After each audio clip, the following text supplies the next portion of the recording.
Hello दोस्तों, स्वागत है कर्ण IAS PCS एकेडमी के daily practice session at 6 AM morning में। हम लोग जो देखने वाले हैं अभी प्रैक्टिस सेट 9 देखने वाले हैं। ये किसका है? तो रुक्मिणी का है। जी हाँ, किसका है? रुक्मिणी का है। इससे पहले सभी सेट अपलोड किया जा चुका है, जो आपको इसी वीडियो के स्क्रीन पे आखिर में दिख जाएगा। सुबह हम लोग ये देखते हैं, शाम में हम लोग देखते हैं किरण पब्लिकेशन का 6 PM में। जी हाँ, डेली किरण पब्लिकेशन का प्रैक्टिस सेट आपको 6 PM में मिलता है। उसे भी आप देखना चाहे तो देख सकते हैं। इसमें हम लोग जो देखने वाले हैं वो मैथ एंड रीजनिंग को देखेंगे, जिसका PDF मतलब मैथ रीजनिंग के अलावा GK GS देखेंगे। और इसका मैथ रीजनिंग का PDF आपको कर्ण IAS PCS एकेडमी के टेलीग्राम ग्रुप में मिल जाएगा, जिसे आप ज्वाइन करके प्राप्त कर सकते हैं। क्वेश्चन नंबर 41, भारतीय राष्ट्रीय कांग्रेस ने पहला असहयोग आंदोलन किस वर्ष आरंभ किया था? तो पहला असहयोग आंदोलन कब हुआ था? 1920 में। ये स्टार्ट कब हुआ था? तो 1 अगस्त के पास था। और ये समाप्त कब हुआ? तो 12 फरवरी 1922 को। 1922 को समाप्त हुआ। समाप्त क्यों हुआ था? उसका कारण था 5 फरवरी 1922 की घटना, मतलब चौरी चौरा की घटना। और 17 में क्या हुआ था? तो 17 में चंपारण सत्याग्रह। क्वेश्चन नंबर 42, भारत महात्मा गांधी क्या है? महात्मा गांधी जब द्वितीय गोलमेज सम्मेलन सभा में भाग लेने के लिए गए थे तो कहाँ ठहरे थे? तो किंग्सले हॉल में। किस हॉल में? तो ऑप्शन ए किंग्सले हॉल में। और किस जहाज से गए थे? तो SS राजपुताना। SS राजपुताना से गए थे। नेक्स्ट 43, आज़ाद हिंद फौज किस वर्ष आज़ाद हिंद फौज दिवस किस तिथि को मनाया गया? तो ये कब मनाया जाता है? तो 12 नवंबर 1945 को। कब मनाया जाता है? तो 12 नवंबर 1945 को। नेक्स्ट 44, ब्रिटिश काल में किस एक्ट में विधान भारतीयों को बढ़ावा देने तथा देश में आधुनिक विज्ञान के ज्ञान को प्रोत्साहित करने के सिद्धांत को शामिल किया गया था? तो कब किया गया था? 1813 के चार्टर एक्ट में। देखिए क्वेश्चन कह रहा है कि मेन एजुकेशन पे यानी शिक्षा पे कब से बात बना, शिक्षा पे कब से ध्यान देने लगा? तो 1813 के चार्टर एक्ट में 1 लाख रुपया ये प्रोविजन किया गया था कि प्रत्येक वर्ष एजुकेशन पे क्या किया जाएगा? खर्च किया जाएगा। लेकिन खर्च कितना किया? तो 1 रुपया भी नहीं। क्यों नहीं किया? कारण था कि जो ब्रिटिशर्स था उसको कहना था जो वेस्टर्न एजुकेशन है उसको बढ़ावा देना, लेकिन जो भारतीय था उसको संस्कृत को बढ़ावा देना था। इसी मतभेद को लेकर इस पर खर्च नहीं किया गया। नेक्स्ट, इसमें एक चीज़ और याद कर लीजिए ट्रिक के तौर पे, 2-3 चीज़ें। एक सवाल पूछा जाता है कि जो ब्रिटिश इंडिया कंपनी का मोनोपोली कब समाप्त हुआ? तो मोनोपोली समाप्त हो गया था 1813 में, लेकिन पूरी तरह समाप्त हुआ 1833 में। लेकिन क्वेश्चन आया अभी तक मोनोपोली समाप्त कब हुआ? आंसर मिला 1813। और 1833 के चार्टर एक्ट में क्या आया था? तो 1833 के चार्टर एक्ट में आया था जो दास्ता कानून है, कहा गया था उसको समाप्त करना है, जो 1843 में जाके समाप्त हुआ। उसके अलावा जो प्रतियोगिता परीक्षा है उसकी बातें की गई थी। जी हाँ, उसकी बातें की गई थी, लेकिन जाके शुरुआत हुआ 1853 के चार्टर एक्ट में। ठीक है। Next question number 45। फ्रेंड्स, एक रिक्वेस्ट है, अगर आपने अभी तक चैनल को सब्सक्राइब नहीं किया और वीडियो को लाइक नहीं किया तो प्लीज़ वीडियो को लाइक भी करें, चैनल को सब्सक्राइब भी करें और अपने फ्रेंड सर्कल में भी शेयर करें। क्वेश्चन नंबर 45, निम्न में से किसे अखिल भारतीय सेवाओं का जनक कहा जाता है? अखिल भारतीय सेवाओं का तो किसे कहा जाता है? तो सरदार वल्लभ भाई पटेल जी को। Option C. Next question number 46, पूर्वी घाट और पश्चिमी घाट निम्न में से किन पहाड़ियों में आपस में मिलती है? तो यह है नीलगिरी की पहाड़ी। और ये कितने राज्य में है? अगर आप मैप याद हो तो यहाँ पर मिलती है। तो ये 3 राज्य में, केरल, कर्नाटका और तमिलनाडु, ये तीनों राज्य में मिलता है। और इसके सबसे ऊंची चोटी कौन सा है? तो टोडा बेटा है। इसकी ऊंचाई कितनी है टोडा बेटा का? तो बेटा की ऊंचाई है 2637 मीटर। नेक्स्ट, और इलायची की पहाड़ी कहाँ है? कार्डेमम, ये केरल में। कहाँ है? केरल में। रत्नामलाई कहाँ पर है? आप कमेंट कर सकते हैं। क्वेश्चन नंबर 47, कपास की कृषि के लिए कौन सा मृदा सर्वाधिक उपयुक्त मानी जाती है? तो ये मानी जाती है काली मिट्टी, कौन सी मानी जाती है? काली मिट्टी। और काली मिट्टी है कहाँ मेनली? तो गुजरात, महाराष्ट्र, मध्य प्रदेश, कर्नाटक के क्षेत्र में मेनली है। नेक्स्ट क्वेश्चन नंबर 48, निम्नलिखित चट्टानों में से किस या किन चट्टानों के स्तरों या संस्तरों या पर्वतों में खनिज का निक्षेप या संचय होता है? ये होता है अवसादी चट्टान। जी हाँ, जैसे कि आप गंगा नदी देख रहे हैं या कोई भी नदी के, वो जो अवशेष ले जाता है और जहाँ पे डंप करता है उससे जो निर्माण होता है उसी कहते हैं क्या? अवसादी। और आग्नेय चट्टान, इसका आंसर क्या हो जाएगा? Option A. आग्नेय को क्या कहते हैं? तो पेरेंट रॉक, यानी मेन रॉक क्या है? आग्नेय चट्टान। नेक्स्ट क्वेश्चन नंबर 49, स्वर्णिम चतुर्भुज अर्थात गोल्डन क्वाड्रिलेटरल राजमार्ग भारत के किन शहरों को आपस में जोड़ता है? क्वाड्रिलेटरल है, यानी 4 अलग अलग शहरों को जोड़ता है। तो किस शहर को जोड़ता है? तो दिल्ली, किसको किसको? इसे देख लीजिए, दिल्ली, उसके अलावा कोलकाता, उसके अलावा चेन्नई, उसके अलावा मुंबई। ये हो गया गोल्डन क्वाड्रिलेटरल। ठीक है, ऑप्शन ए हो जाएगा। क्वेश्चन नंबर 50, भारत का कौन सा स्थान ज्वारीय तरंगों द्वारा ऊर्जा उत्पादन के लिए आदर्श स्थिति प्रदान करता है? तो ये कौन सा है? कच्छ की खाड़ी। Option A, sorry option C. कौन है? सी। क्वेश्चन नंबर 51, मई 2023 में कानून और न्याय मंत्री ने राज्य मंत्री यानी स्वतंत्र प्रभार के रूप में किसे नियुक्त किया गया है? यानी पहली बार एक स्वतंत्र मंत्री जो कानून मंत्री बना है स्वतंत्र प्रभार के रूप में, ये कौन सा है? तो ये है Arjun Ram Meghwal. Option A. Question number 52, question number क्या है? 52, यूपीएससी के अध्यक्ष कौन बने? तो मनोज कुमार, डॉक्टर मनोज सोनी है, जो कि पहले ही प्रभार में थे लेकिन अब क्या हो गया है? अस्थायी मिल गया इनको 2 साल के कार्यकाल। क्वेश्चन नंबर 53, कौन सा देश छठे हिंद महासागर सम्मेलन की मेजबानी किया? तो कौन सा देश किया है? तो बांग्लादेश। जी हाँ, ये आपको मार्क कर लेना है, क्योंकि इसमें क्या लगा हुआ है? हिंदी सम्मेलन हुआ कहाँ पर है? तो बांग्लादेश में, यानी आपको इसको मार्क कर लेना है। क्योंकि आपके ऑप्शन में रहेगा फिजी रहेगा, नेपाल रहेगा, मतलब हिंदू राष्ट्र रहेगा, जिस तरह से मतलब हिंदू जहाँ पे बहुल है। क्वेश्चन नंबर 54, 1 मई को कौन से राज्य ने अपना स्थापना दिवस मनाया? ये मनाता है गुजरात और महाराष्ट्र। Option B. बिहार कब स्थापना दिवस मनाता है? 22 मार्च को। क्यों मनाता है? तो इसी 1911 में, मतलब 1912 में, 12 में इसी तारीख को क्या हुआ था? तो नोटिफाई कर दिया गया था, इन्हें सूचना दे दिया गया था कि बिहार अब अलग होगा। 55, असम के तामुलपुर में आयोजित एशिया खो खो चैंपियनशिप में किस देश ने महिला एवं पुरुष दोनों के खिताब जीते? ये किसने जीता? तो भारत ने। Option C. क्वेश्चन नंबर 56, ये 1 2 3 स्थान दे रखा है, कह रहा है सबसे कम वन आवरण प्रतिशत वाले स्थान, यानी जो जिला है तो कौन सा सबसे कम वाला है? तो देखते हैं, ऑप्शन ए जो जहानाबाद में है, यहाँ पर सबसे कम वन आवरण है। सर्वाधिक कहाँ पर है? तो सर्वाधिक जो है वो है कैमूर में, जो आपको यहाँ पर दिखेगा, कैमूर में सर्वाधिक है। उसके बाद चंपारण, फिर क्या है? चंपारण। इसको आपको ध्यान रखना है। इस ऑप्शन क्या हो जाएगा? तो Jehanabad. Question number 57, sea dragon exercise 2023 किन देशों के बीच होती है? किन देश के बीच होती है? ये अमेरिका और Bharat.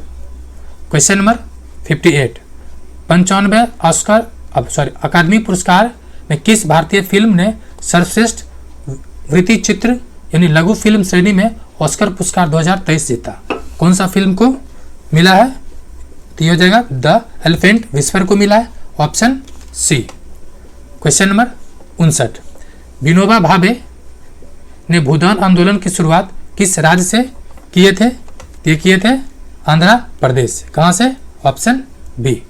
Next question number 60, Satyashodhak Samaj की स्थापना किसने किया था? तो ज्योतिबा फूले ने किए थे। कौन? ज्योतिबा फूले। कब? 1873। मेनली ये जो था, जो मतलब क्या कहते, ब्राह्मणवादी के खिलाफ ये आंदोलन था, ओबीसी को बढ़ावा देने के लिए। क्वेश्चन नंबर 61, वह हड़प्पाकालीन नगर जिसका प्रतिनिधित्व लोथल का पुरातत्व स्थल करता है किस नदी पर है? लोथल जो है वो कौन सा नदी पर है? तो भोगवा नदी पर है। कौन नदी पर है? भोगवा। और किस राज्य में है ये? तो गुजरात में। कहाँ पर है ये? तो गुजरात में है। नेक्स्ट क्वेश्चन नंबर 62, निम्न में से किसे यूरोप में पुनर्जागरण का अग्रदूत माना जाता है? किसे माना जाता है? दांते को। Option B. 63, भारत में पहली कपड़ा मिल कहाँ संचालित हुई थी? तो पहला कपड़ा मिल कहाँ हुआ था? तो इसमें ऑप्शन है ही नहीं, जो पहला जो हुआ था वो बम्बई में हुआ था। कहाँ हुआ था? बम्बई में। ठीक है। और ये अगर कॉटन की बात की जाए तो पूरे दुनिया में टॉप पर कौन सा कॉटन उत्पादन में? तो चाइना जो है ये टॉप पर है, और इंडिया जो है कौन सा स्थान पर है? तो सेकेंड पर है। इंडिया सेकेंड पर है। ठीक है, ये ध्यान देना है। अब कब ये हुआ था कॉटन का मतलब कि एस्टैब्लिशमेंट, ये आपको कमेंट करके बताना है 1800 कितना में। Next question number 64, Alauddin Khilji के बारे में निम्नलिखित कथनों पर विचार कीजिए। अलाउद्दीन ने घोड़ों के दागने तथा प्रथा की शुरुआत की थी। दागने प्रथा की, ये तो सही है। अलाउद्दीन पहला सुल्तान था जिसने अपने सैनिकों को नगद में भुगतान किया था। जी हाँ, और इसी नगद के चक्कर में क्या हुआ, उसे मूल्य नियंत्रण जो बाजार नियंत्रण पॉलिसी था उसको अपनाना पड़ा था। तीसरा, अलाउद्दीन खिलजी के पास सबसे विशाल अस्थायी सेना था। यानी तीनों कथन सत्य है। इसका आंसर क्या हो जाएगा? 64 का डी, क्योंकि तीनों कथन क्या है? सत्य है। क्वेश्चन नंबर 65, किस नदी पर नागार्जुन सागर परियोजना स्थित है? तो नाग के पास क्या, सॉरी कृष्ण जी के पास क्या था? कृष्ण जी रखते थे अपने पास नाग, मतलब किस नदी पर होगा? तो कृष्णा नदी पे। 66, किस प्रसिद्ध संगीतकार ने तबले का आविष्कार किया? तो ये किसने किया था? अमीर खुसरो ने। और अमीर खुसरो को मतलब जो खरी बोली है उसमें भी इसका योगदान है।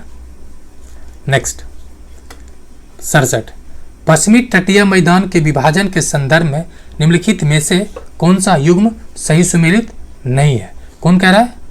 पश्चिमी तटीय मैदान, ये जो मैदानी इलाका है ये वाला, कौन सा सही नहीं है? देखते हैं। देखिए सबसे ऊपर कौन सा है? महाराष्ट्र का, इसको क्या कहते हैं? कोंकण तट, ये सही है। उसके बाद कह रहा है केरल, तो कोरोमंडल तट। काठियावाड़ गुजरात तट, यानी जो गलत हो जाएगा इसका बी। ठीक है, इधर जो है केरल, इधर मालाबार तट है। कौन है? मालाबार तट। और जबकि कोरोमंडल है तमिलनाडु साइड, यानी बी आंसर क्या हो जाएगा इसका? बी। ऑप्शन बी क्या है? गलत है।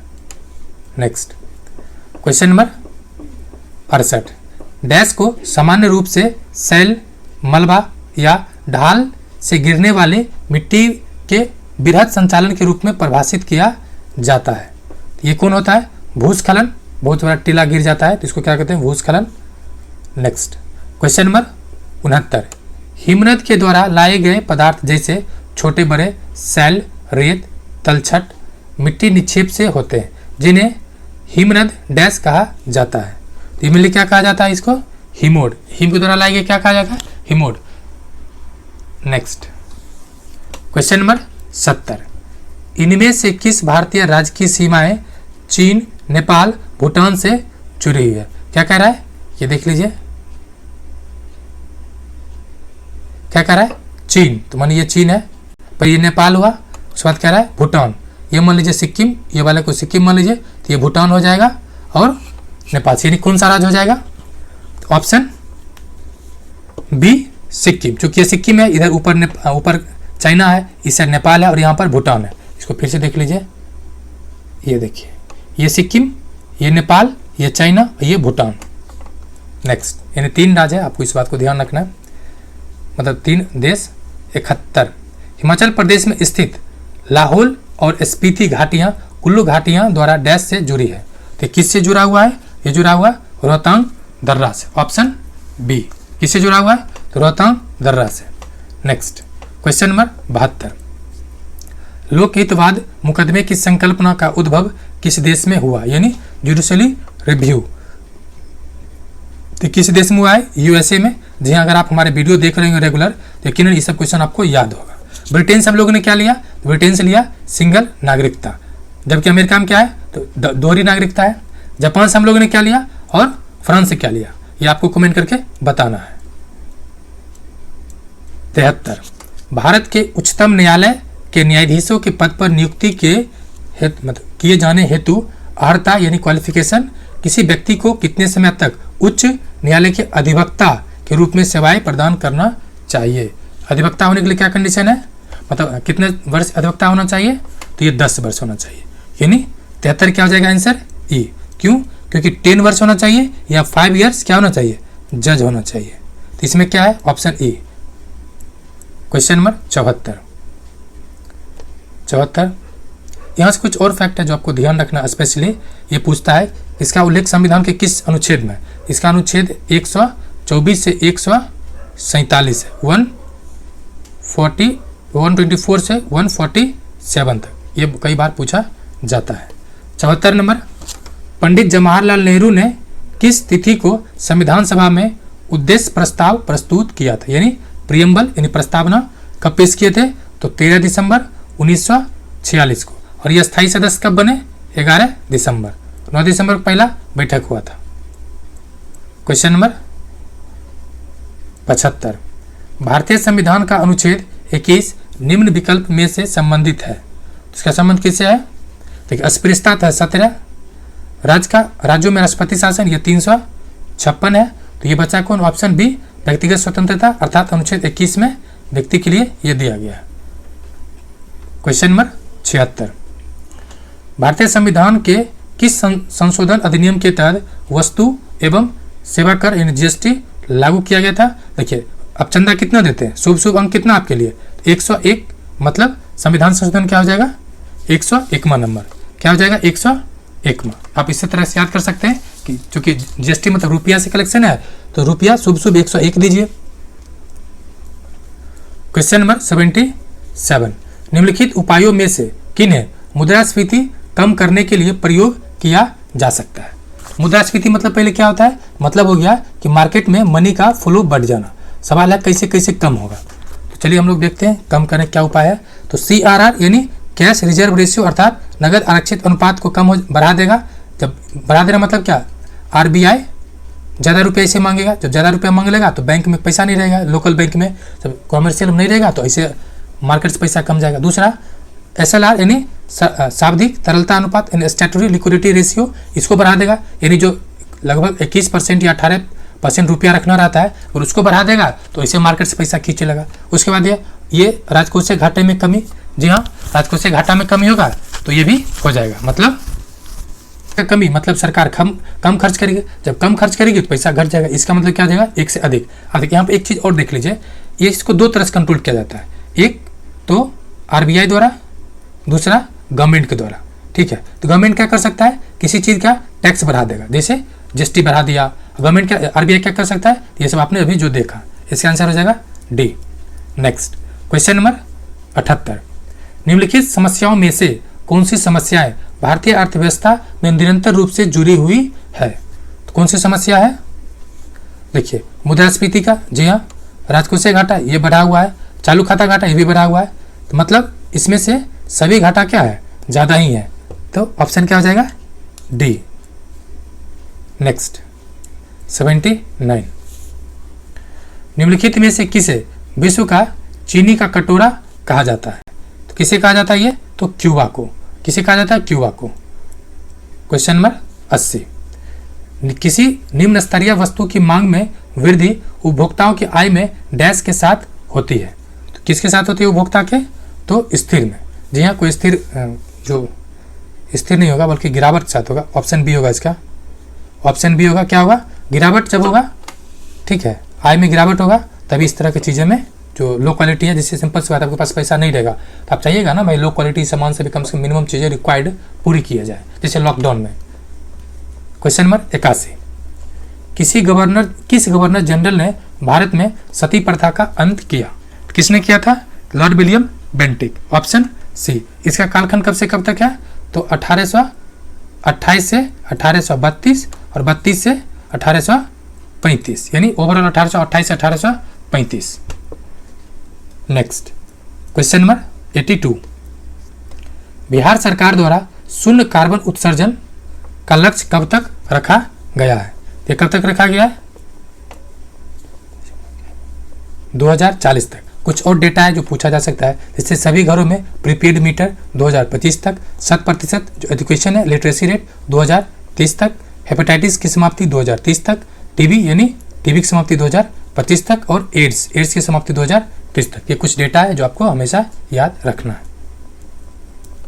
83 नंबर, चंडीगढ़ के रॉक गार्डन का विकास किसने किया था?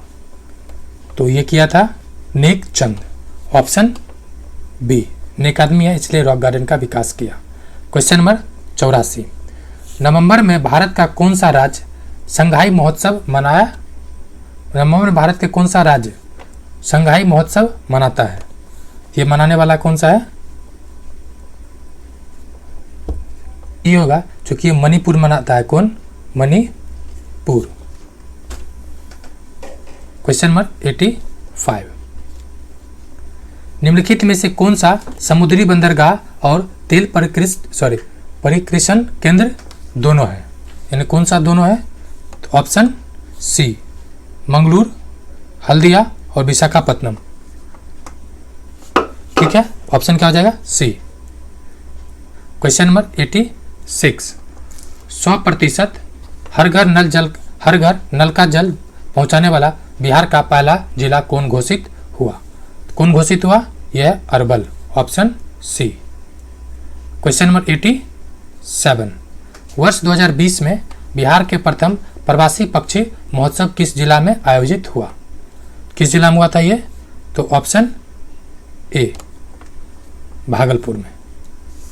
क्वेश्चन नंबर 88, बिहार का पहला तैरता हुआ सौर पावर प्लांट कहाँ बनकर तैयार हुआ? देखिए ये क्वेश्चन 68 बीपीएससी में पूछ चुका है, लेकिन वो पूछा था बहुत अंदर से। किस जिला में बनकर तैयार है? दरभंगा में। लेकिन सवाल क्या पूछा था? दरभंगा के किस क्षेत्र में, मतलब एरिया पूछ लिया था, किस ब्लॉक या एरिया पूछ लिया था। क्वेश्चन नंबर 89, इनमें से कौन सा असम के पारंपरिक शास्त्रीय नृत्य है? तो कौन सा है? सत्रिया नृत्य। Option C. क्या है? सत्रिया नृत्य। नेक्स्ट, क्वेश्चन नंबर 90 कह रहा है कि भारत के किस राज्य या राज्यों को लुढ़कती पहाड़ियों की भूमि के नाम से जाना जाता है या कहा जाता है?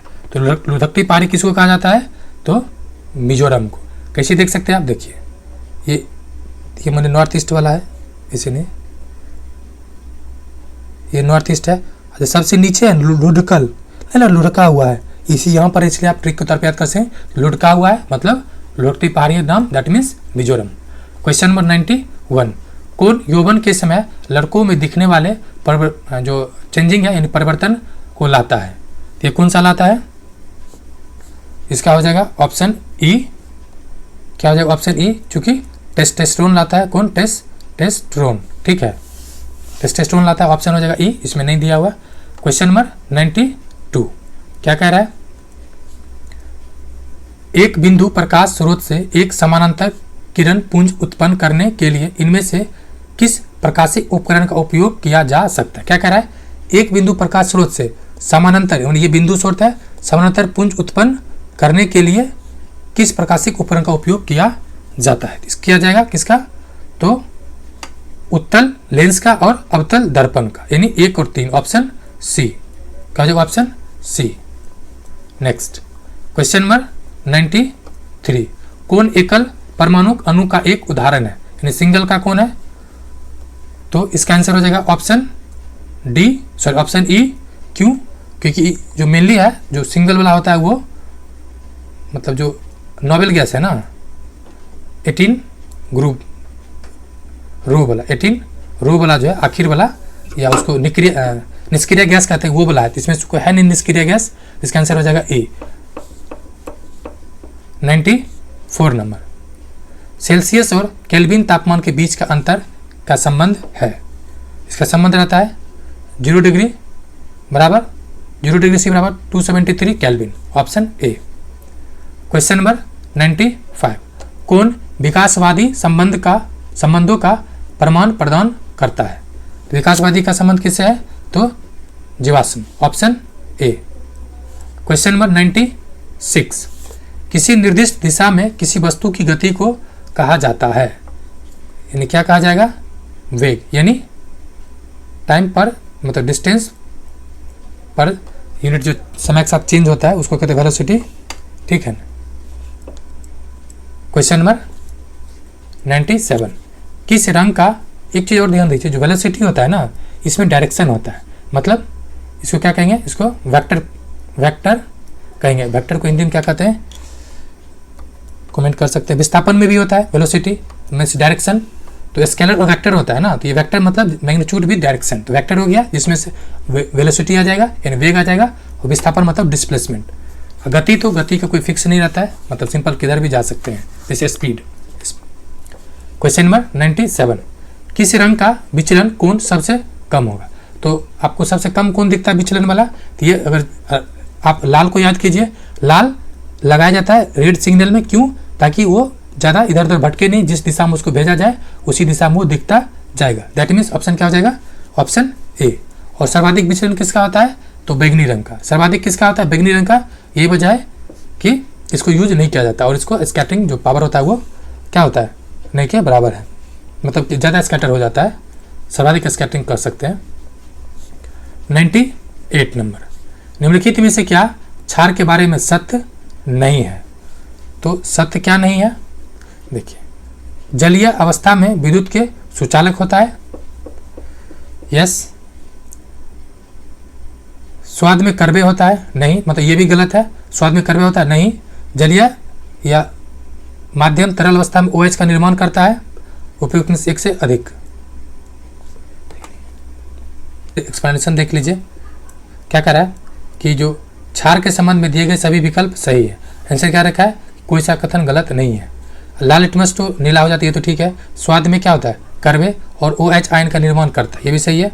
मिथाइल ऑरेंज का पीला कर देता है जब क्षार के साथ करता है, तो ये सब इसका सही है। इसका आंसर क्या हो जाएगा, ऑप्शन ई। आंसर क्या होगा इसका, तो ई, उपरोक्त में से कोई भी गलत नहीं है।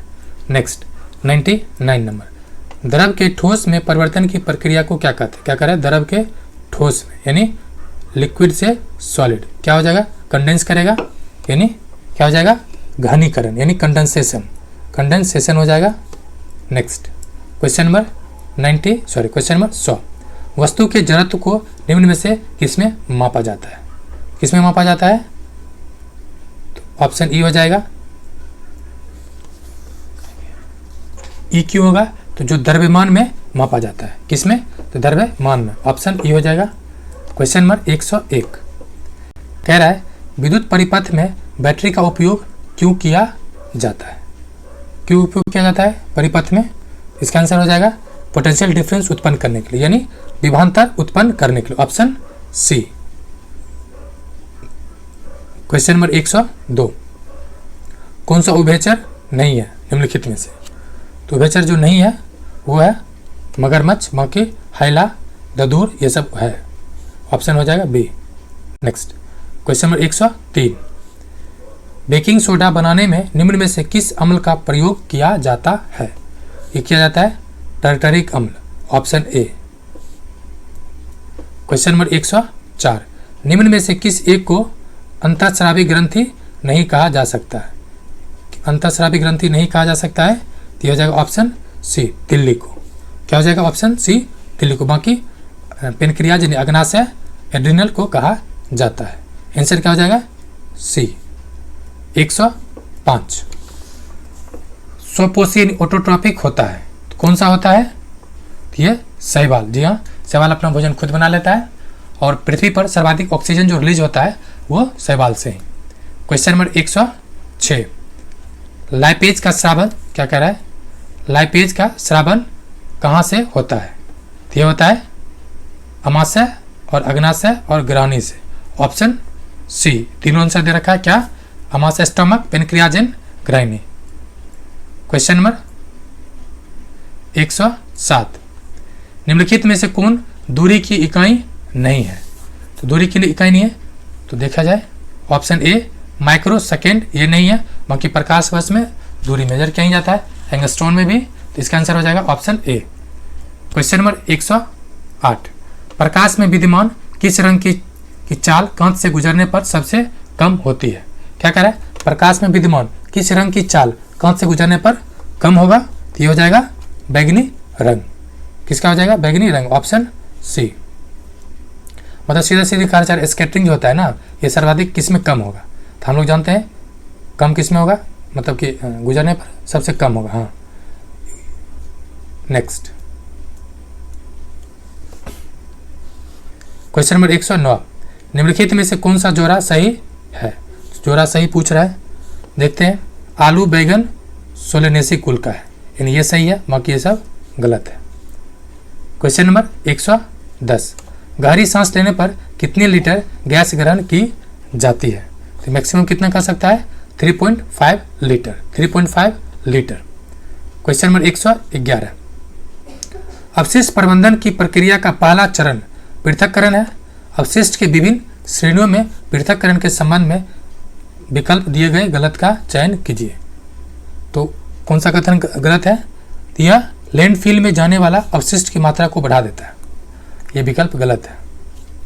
ठीक है, यानी पृथक्करण अपशिष्ट के निपटान पर खर्च किए गए या किए जाने वाले व्यय को कम करने में सहायता करता है। जी हाँ, अगर उसको पृथक्करण कर दिए तो किस में, जैसे कि कोई मेटल है और कोई बायोडिग्रेडेबल है, तो ये दोनों अलग अलग उसको सेग्रीगेट कर देगा ताकि आसानी से डिकम्पोज किया जा सके। दूसरा, यह उन सामग्रियों को पहचान करने में सहायता होता है जिन्हें राजस्व अर्जित करने या बेचा जा सकता है। जी हाँ, वही मेटल, जो मेटल निकाला जाता है वही, यानी आंसर ए हो जाएगा। बाकी ये दोनों क्या है? सही है। Question number 112। निम्न में से कौन सा कथन गैस के बारे में सत्य नहीं है? कौन सा नहीं है? गैस ठंडा होकर फैलता है। जी नहीं, ये गलत है, आंसर हो जाएगा ए। बाकी गैस का ना तो निश्चित आकार है और ना इसका कोई आयतन, ये सही है। गैस तेजी से विस्सित होता है, ये भी सही है। नहीं, डिफ्यूज करता है बहुत तेजी से, ये भी सही है। निम्न में से किसकी विद्युत प्रतिरोधकता जो रेसिस्टिविटी है, यानी प्रतिरोधकता है, वो सर्वाधिक है? तो किसका सर्वाधिक होगा प्रतिरोधकता? ऑप्शन बी, कांच का। क्या हो जाएगा? ऑप्शन बी, कांच का। Next question number 114। पौधे में उत्सर्जन के संबंध में निम्नलिखित कथनों में से एक के अलावा अन्य सभी है सही है, उस गलत कथन का पहचान कीजिए। तो गलत कथन क्या है? पौधे में उनके अवशिष्ट उत्पादों के निष्कासन के लिए कई विशिष्ट अंग होते हैं, ये कथन गलत है। यानी उत्सर्जन का तात्पर्य है शरीर के अवशिष्ट पदार्थों का बाहर निकलना। जी हाँ, पौधे अवशिष्ट उत्पादों का उत्सर्जन करते हैं, किंतु वो बहुत धीमा गति से करते हैं। आंसर क्या हो जाएगा इसका? सी। Question number 115। निम्न में से क्या विद्युत धारा के चुंबकीय प्रभाव का उपयोग नहीं करता है? तो ये जो विद्युत बल्ब है और इलेक्ट्रिक हीटर है, ठीक है, ये दोनों नहीं करता है, यानी इसका आंसर हो जाएगा एक से अधिक। इसका आंसर क्या होगा? डी, यानी विद्युत घंटी करता है। फिर सुन लीजिए, विद्युत बल्ब नहीं करता है, विद्युत हीटर नहीं करता है, लेकिन विद्युत घंटी करता है। आंसर क्या हो जाएगा? Answer D. Question number 116। काटने और वेधन उपकरण इसलिए छिन्न किए जाते हैं, किस लिए किया जाता है? तो क्षेत्र को कम करने और दाब बढ़ाने के लिए। जी हाँ, अगर ये जैसे हमारे नुकीला रहा, जैसे सुने होंगे कि जो महिलाएं सैंडल पहनती हैं उसका वजन 30 हाथी के बराबर रहता है। कितना? 30 हाथी के बराबर रहता है नुकीला, ये जो रहता है क्षेत्र। समझ सकते हैं ये कितना प्रेशर डालता है। Question number 117। वो जो 30 हाथी का वजन है, ये मेरा नहीं, एनसीईआरटी का लाइन है, 8 क्लास के एनसीईआरटी का। Question number 17 100। परावर्तन में और परावर्तन कोण किसके समान है? ये किसके समान है? ये बनता है आपतन कोण, ऑप्शन सी। क्वेश्चन नंबर 118 कह रहा है संकुचनशील प्रोटीन इसमें पाया जाता है, किसमें होगा ये? तो पेशियों में, यानी मसल्स में। क्वेश्चन नंबर 119 वनो उन्मूलन के प्रभाव के बारे में बताए गए या बनाए नहीं बल्कि बताए गए कथनों में से कौन सा कथन सत्य है? यह वायुमंडल में CO2 स्तर को घटाता है। जी नहीं, ये घटाता है क्या? नहीं। ये पृथ्वी पर तापमान और प्रदूषण स्तर को बढ़ाता है। जी हाँ। यह वायुमंडल में CO2 स्तर को भी बढ़ाता है। जी हाँ, जो ग्लोबल वार्मिंग की घटना है वो वनो उन्मूलन के कारण है। और पहले जो CO2 था वो 0.03 था, अब 0.04 4 हो गया, यानी बढ़ गया है, यानी इसका आंसर क्या हो जाएगा, 1 से अधिक, ऑप्शन डी। क्वेश्चन नंबर 120 और आखिर क्वेश्चन है, उससे पहले रिक्वेस्ट है, अगर आपको इसका पीडीएफ चाहिए, ठीक है, कंप्लीट बुक का पीडीएफ चाहिए, तो आप टेलीग्राम ग्रुप पे 9304229870 पर संपर्क करें। इसका 31 रुपया चार्ज है, जिससे आप देके बुक प्राप्त कर सकते हैं। बाकी आपको एज यूजुअल डेली एक एक सेट का पीडीएफ टेलीग्राम ग्रुप पे शेयर किया जाता है, जिसका लिंक आपको डिस्क्रिप्शन बॉक्स में दिया गया है। आखिर क्वेश्चन देखते हैं, सूक्ष्म जीवों के किस समूह से मलेरिया तथा कालाजार के कारक जीव से संबंधित होते हैं? ये किसका है, तो यह प्रोटोजोआ, तो मलेरियन प्रोटोजोआ है और कालाजार भी। आंसर हो जाएगा सी। वीडियो देखने के लिए शुक्रिया एंड जय हिंद फ्रेंड्स।